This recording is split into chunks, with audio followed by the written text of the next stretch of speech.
Hello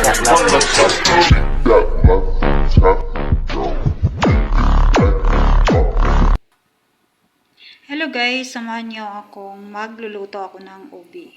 So ngayon guys, nagbabalat pala ako ng ubi na niluto ko na kanina guys. So ayan, nagbabalat ako. Iniisa-isa ko siyang balatan guys. Medyo mahirap nga lang yung pagbabalat ko kasi nga malalaki yung ubi. So ayan, binabalatan ko siya. Sobrang dami guys, kaya ang tagal kong natapos magbalat. Tapos mahirap pa siya guys kasi baluktot yung yung ubi.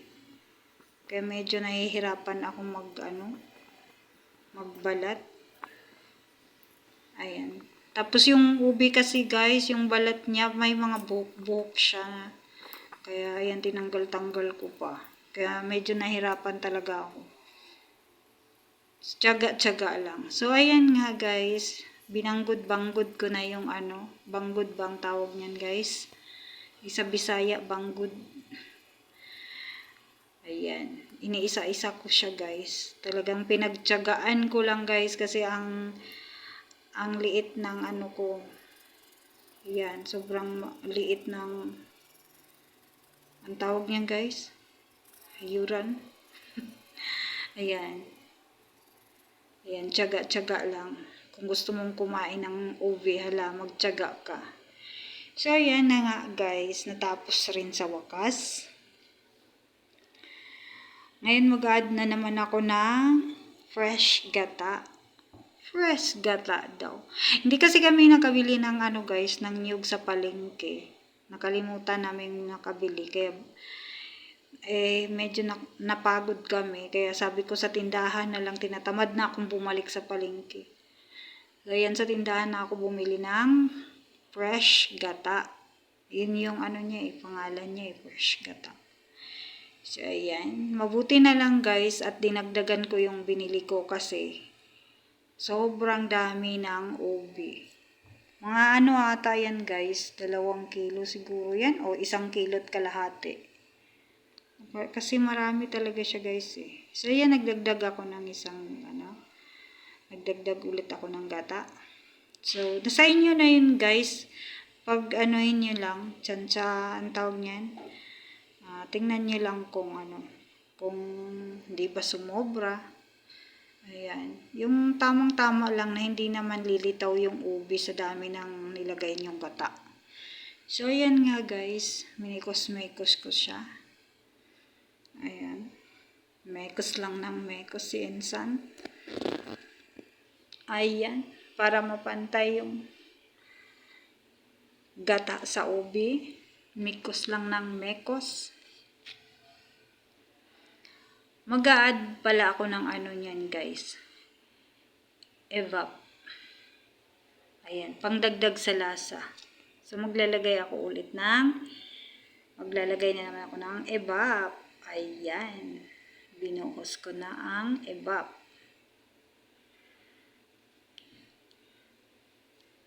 Tapos, imekos-mekos ulit. Ayan. Mekos lang ng mekos. Mamaya pala guys, maglalagay din ako ng condense niyan. So, mamaya pa isa sa pagsalang ko. So, ayan. Hindi nga kami nakabili ng guys. Hindi kami nakabili ng dairy cream. Kaya, ang binili na lang namin star margarine. Pwede rin naman yun. Kaya, star margarine na lang binili namin guys. Ayan. Minikos-mikos ko na nga siya. Ayan. Mekos ng mekos. Medyo may may mga buo. Kaya, dinurog ko siya. Pero nasa inyo na yun guys, kung gusto nyo naman ng ng pinong-pino, pwede rin naman. Sa akin lang, okay lang sa akin na may mga buo-buo. Kasi masarap din naman yung may mga buo-buo eh. Katulad ng pag-ibig nyo na buo. Charot. So, ayan. Nagsalang na ako guys ng habang halo-halo ako kanina ng nagsalang na ako. So, yan, nilagay ko na nga yung star margarine. Pangpadagdag ng lasa. Ayan. Tinunaw-tunaw ko muna siya. Ayan, nagdagdag ako ulit. Ayan, kayo nang bahala guys kung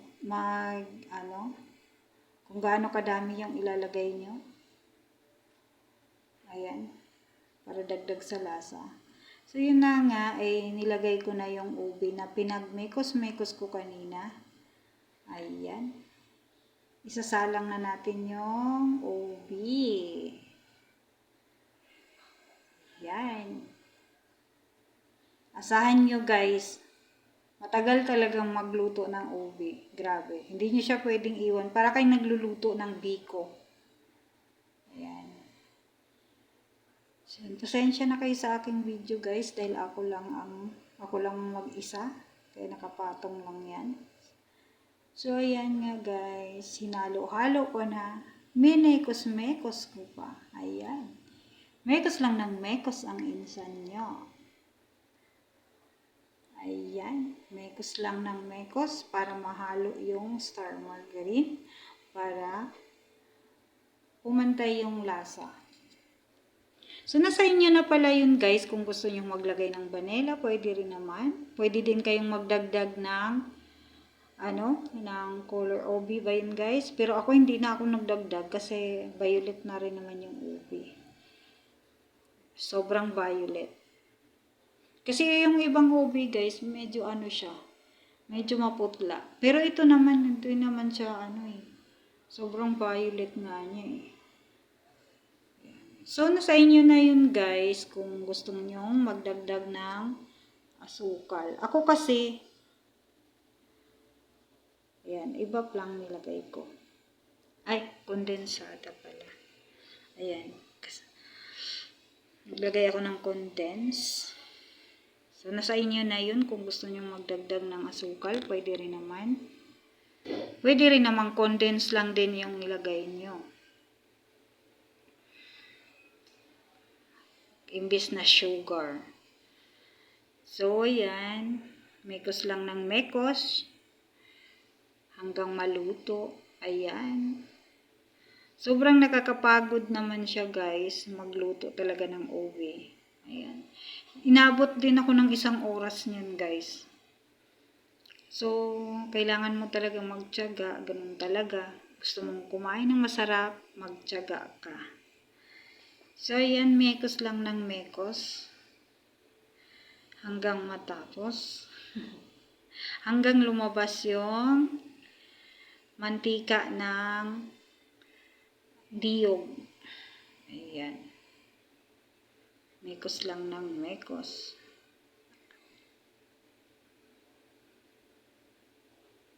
Ayan.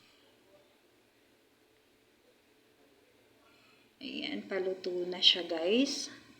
So, salamat pala sa inyong lahat guys, sa inyong suporta sa aking channel.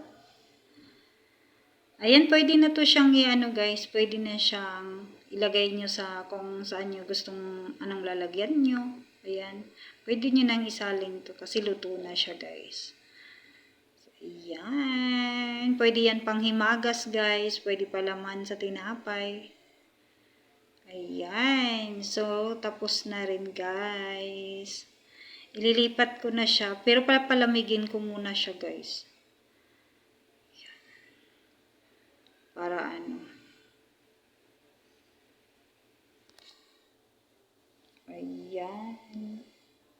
Ang masarap talaga yan guys. Hindi kayo magsisisi. Subukan yung magluto nito guys. Hindi kayo magsisisi. Masarap talaga. Pwede siyang pangpalaman guys. Ayan. So, diba? Kaysa bumili tayo, tayo na lang gagawa. Diba? Ayan. So, thank you for watching guys. I love you.